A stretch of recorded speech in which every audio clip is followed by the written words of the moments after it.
my first bush park in 1968, and that was Busch Gardens in 1968. I spent my honeymoon in Busch Gardens in 1968, and my first daughter was born 9 months and 8 days later thanks to Busch Gardens. No, I'm just kidding. But anyway, that's all serious. I love the park. I even went to Sea Lion Country Safari when it first opened. And some of you may know this. I came here in 1973 to the Central Florida Zoo in 1973. The little zoo is located downtown Sanford on 1 acre. I'll never forget as long as I lived. And I came to the first SeaWorld show here in 1973. So I've never missed one of these parks in all that many years. I want to say why I have not missed those parks is because of what they represent, everyone.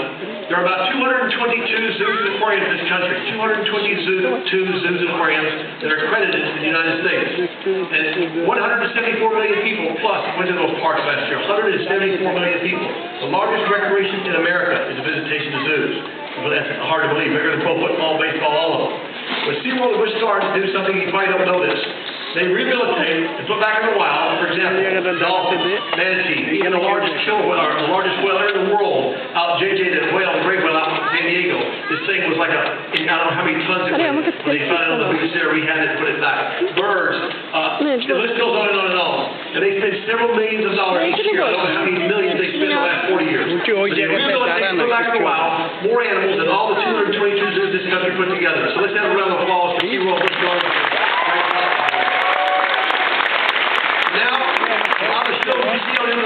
Shows in the Amazon. I just got back from the Amazon. I'll leave for Africa in about 4 days to bring you some more shows here this fall. So it's just great to be back here in Orlando again.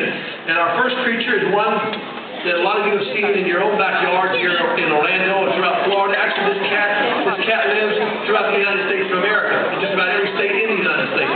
How many of you have bobcats in your yards? You've seen bobcats? A lot of hands going up, obviously. The bobcat, everybody, is an animal that's adapting to our environment, all right? It's the third largest cat on the North American continent. The cougar, the mountain lion, the puma, all the same animals, are the largest cat on the North American continent. The second would be the Canadian lynx, and the third would be the bobcat. This is a young bobcat whose mother was hit by a car, again, at the Busch Sanctuary. David takes the animals and tries to put them back out in the wild. This animal, we cannot do that. This will be used for education for a while. Then it'll obviously go to different, maybe to a zoological park, wherever that might be. You might see that the spots on this animal are just now disappearing. They're all total spots when they're first born.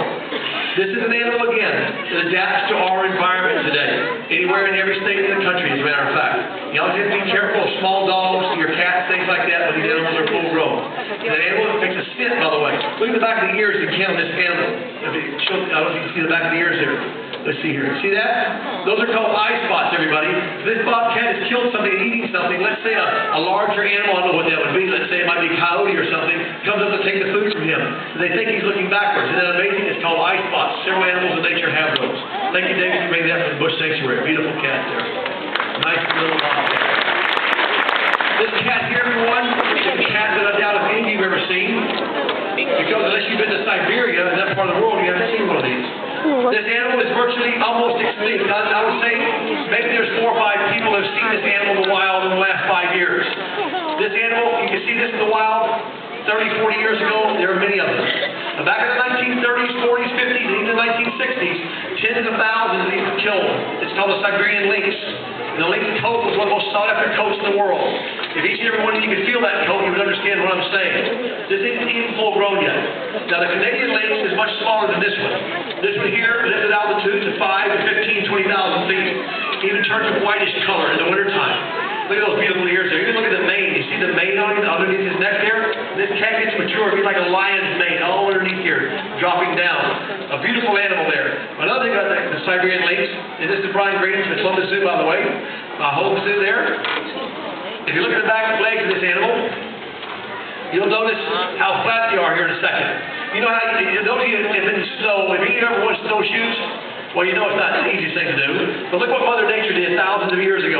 They gave this cat a snowshoe. This cat does not run on the back of his pads of his feet like most cats or dogs. They don't run on the pads of their feet. This cat will run on the whole back foot there. You see that whole back foot? How long it is? Because he'd sink in the snow if he ran there on the pads of his feet. That's one of the things Mother Nature gave this beautiful creature here. And I wish, again, this animal again will turn the whitish color in the wintertime. In Siberia, they like rodents and animals like that up in the mountains. And their eyesight is unbelievable. Their smell is unbelievable as well. Even they have fur on the bottom of their feet. When it gets real cold, that even helps the pads of their feet. The Siberian lynx in that part of the world, very, very rarely, if ever seen in the wild. And so this animal, we hope, is not going to extinction in the wild. The zoological world, they breed very well. Thank you, Brian, for bringing the beautiful Siberian lynx to the Columbus Zoo today. Now let's see Brian pick him up with that little bit. I'm just kidding. He loves Brian. Brian's raised him as a little youngster. This animal over here, oh my gosh, I forgot about this. We did not show this in the show yesterday today. This is a hornbill. I want to talk about the hornbill because everyone there